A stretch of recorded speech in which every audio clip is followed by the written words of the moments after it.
But over the past week or so, the stretch has been some very good quality at bats, some hard hit balls. What are you seeing from your teammates that is leading to this better results in terms of the offense? Yeah, I mean, you just said it right there. A lot of hard hit balls, good at bats, working the pitcher down, wearing them down. You know, a couple balls stayed in the park today that I thought had a chance. I think a lot of us thought had a chance to kind of get out or fall for us. DC O'Neill, and when you consistently put the ball and play hard like that, that's all you can really do, and everything else out of control. So.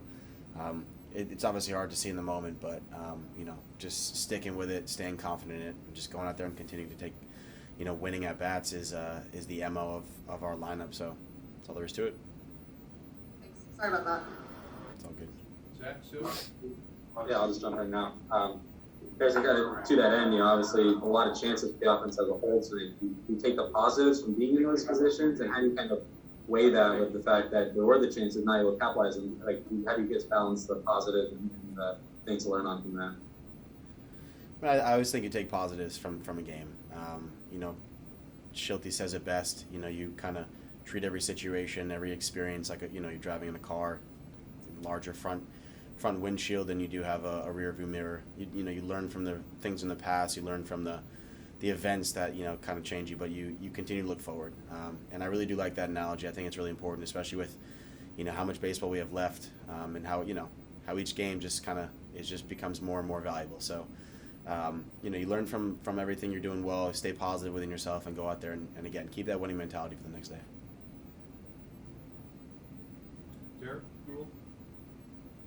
Harrison, on both sides, and particularly on your all side, outfield defense has been a prominent part of this series. What role do you think that's played in kind of keeping these games low scoring? Yeah, I mean, a lot of it has to do with the way the Reds go about their business on offense. Obviously, they hit a lot of fly balls, trying to hit a lot of fly balls.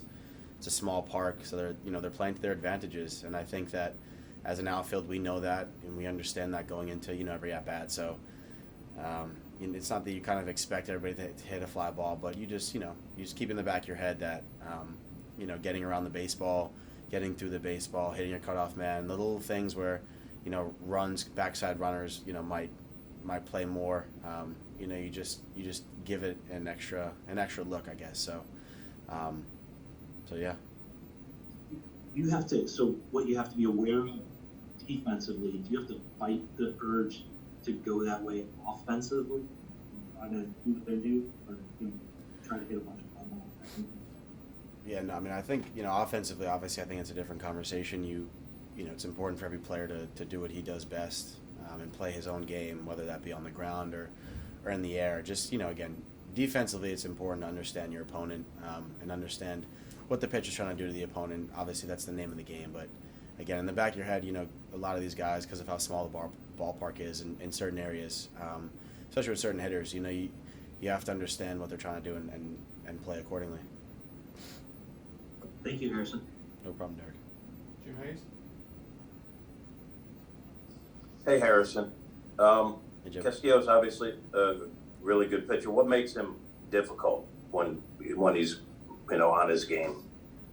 Yeah, no, I mean, he has a really good arm. Really good arm. Works fast.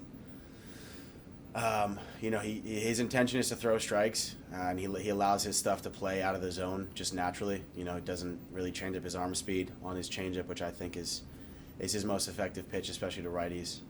I know he's working his slider more and everything like that, but it's hard to make a guy with such good stuff a 3-pitch guy. You really gotta keyhole certain pitches or certain areas. So with that said, you go up there and you confidently take your chances. I think he did a good job of commanding the zone and coming after guys. He's obviously a good talent. It's a lot of fun facing arms like that. But at the end of the day, I think we hit a lot of balls hard. I think we had a good plan, and listen, man, I mean, you just got to stay positive with everything. Thank you, sir. No problem, Jim. Back to you. Harrison, you mentioned just the important wins, valuable wins. This point of the season, knowing kind of where you guys are and what's at stake, and on the road against division rivals, does that kind of make these a little tougher as well? Is it everyone? I know every game is just as important as the next, and one loss is one loss, but just have the magnitude of some of these games you guys are playing right now. Do you kind of appreciate that? Yeah, absolutely. I mean, Yeah, I appreciate more the atmosphere than I do, the actual value of a loss or a win. And obviously, that goes without saying that wins are important and losses, obviously, they stink a little bit. But just the atmosphere, just being in it, taking it all in, understanding, it's just really fortunate to be able to go out here and play, and just in front of great fans. I mean, that we obviously know where we came from last year, so just keeping the perspective with that. And again, it really is just about keeping positive attitude and responding positively to things, win or lose, because at the end of the day, there's always going to be baseball tomorrow, and it's how you respond in this game. So I just think it's really important to just take it all in. Obviously we got hit on the chin a little bit tonight, but again, it changes nothing for tomorrow, for the approach tomorrow, for how much we're going to get after, because, like you said, we're fighting for our lives with the amount of baseball we've left. Thanks. Okay, thanks, Harrison.